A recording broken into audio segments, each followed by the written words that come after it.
Iceland, my first island nation, which is called the Land of Ice and Fire. So to begin, the volcanic island of Iceland is located just south of the Arctic Circle and in the north of the Atlantic Ocean. Iceland is the 18th largest island in the world behind the Cuban mainland, but larger than Mindanao in the Philippines. Did you notice I said the volcanic island, which explains its nickname, Fire and Ice, two extremes in one. Ice because glaciers cover 11% of the country, and fire because it is a hotspot of volcanic and geothermal activity. The country is located just northwest of Scotland and east of Greenland. Is it trapped by a sea with a sold sign, separated by the Danish Strait. I made a video on Denmark, go check it out. Greenland will also come up soon. Iceland can be divided into 8 different regions, shown here. Though sometimes it is divided up like this, it's actually the least densely populated country in all of Europe. The capital city of Iceland is in the southwest of the country and is called Reykjavik, which interestingly is the most northerly capital city in the whole world. Reykjavik is so far north that in midwinter it only gets about 5 hours of sunlight per day. Great for long sleepers, I guess.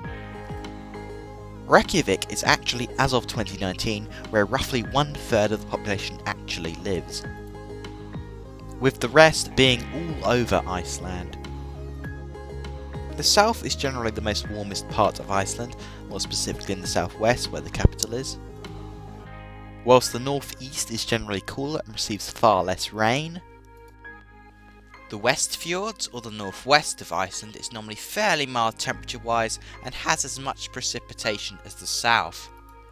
Whilst in the winter, basically all of Iceland is just, well, ice really.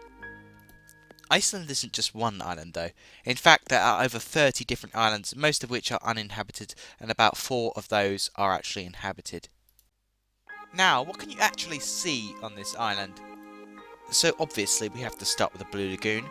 This iconic attraction that symbolises Iceland is so popular that you have to pre-book days or even weeks in advance. This warm seawater has an average temperature of 39 Celsius all year round and is rich with minerals that do wonders for your skin. Iceland is also well known for the Northern Lights, which are absolutely stunning. The long, dark winter nights are often brought alive as the sky lights up in fantastic, vibrant colours that just blow me away. They look so stunning. But there are obviously others. Oh, my pronunciation of Icelandic sites are not going to be good. I'll try my best though.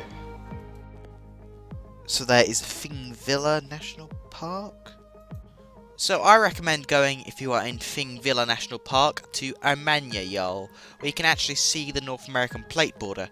You can also do diving here as well, which is a common thing to do. This is in Western Iceland. This is also in the national park, where you can see loads of springs, which are so pretty, honestly. The Jökulsárlón icebergs, where you can see seals in the winter, and unfortunately see the ice melting because of global warming.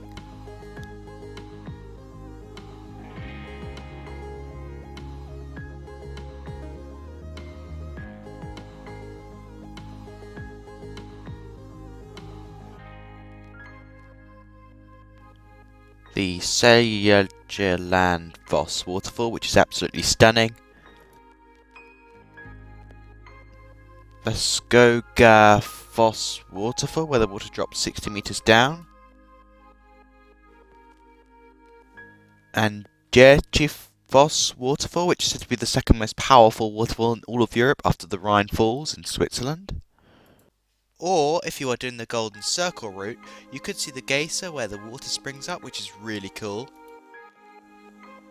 The Jökulsá Peninsula, known for its stunning views. The Settlement Exhibition, which is where a longhouse is that is like 1,000 years old.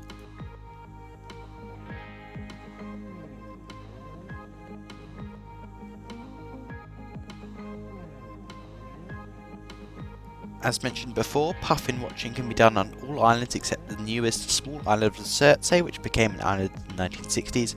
Only scientists are allowed to go on it. And this would be a really bad video about Iceland if I did not mention the Vikings. Which brings us to the Viking part of the video. So not delving too much into Iceland's history, which will be my very next video, but basically Iceland had many Vikings, mostly from Denmark and Norway, moved to Iceland to settle because of lack of space in Denmark and Norway. This has caused many different sites to pop up which are really interesting to visit, like Viking World's main attraction, which is an excellent replica of the Viking ship Gokstad, which was dug up from an ancient burial mount in Norway in 1882. This ship is called the Icelandic, which sailed to New York in 2000. And the Sun Voyager, which I even went to when I was in Iceland.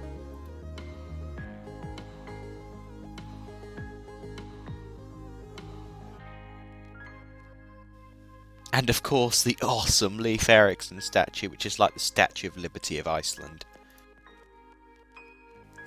But probably the coolest thing you could do is crossing the bridge between continents. You can actually see it with your own eyes as the North American and Eurasian plates pull away from each other. You can see this both underwater and above ground.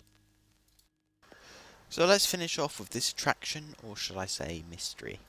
So some countries have so-called mysterious monsters, so Bigfoot and Nessie. What does Iceland have? Well, you'll have to judge for yourself, and you're going to have to read for yourself both the serpent's name and the lake it's supposed to be in. Icelandic is just so hard.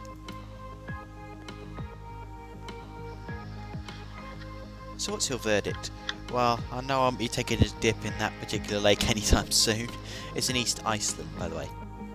Now, Iceland is one of the most peaceful and safest places in the world, but be careful of the roads and jumping in that lake.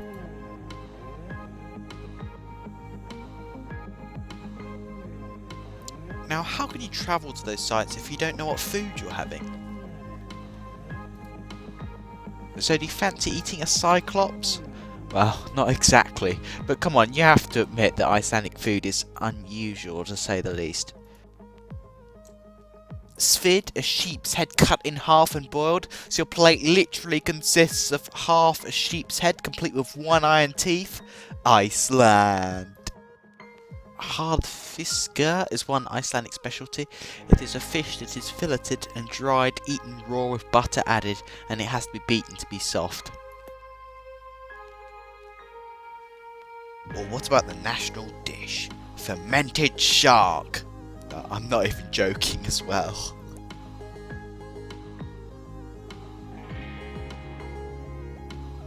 Now, why not try something that actually looks like something you're probably used to?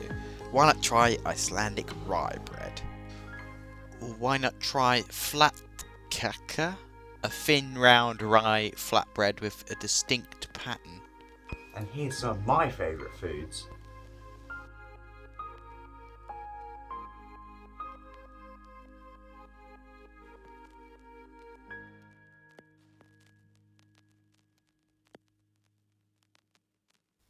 And of course, I could not do a video with Icelandic food without talking about their yogurt, Skya.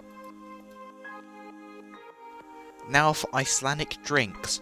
Well, one thing that is fairly popular is brewin, which apparently is similar to vodka, or try the einstock, which is like a beer. One interesting thing when it comes to drink is that you can drink any water from any river.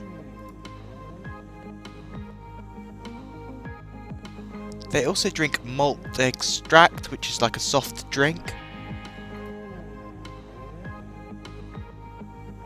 Iceland is not a member of the European Union, though they did apply but it didn't work out. They use the Icelandic krone as their currency, which looks like this. So let me clear something up. When it comes to understanding each other, Norwegians, Swedes and Danes can understand each other, whilst apparently they cannot understand Icelandic. This is actually true. The Icelandic language is fairly similar to Faroese though.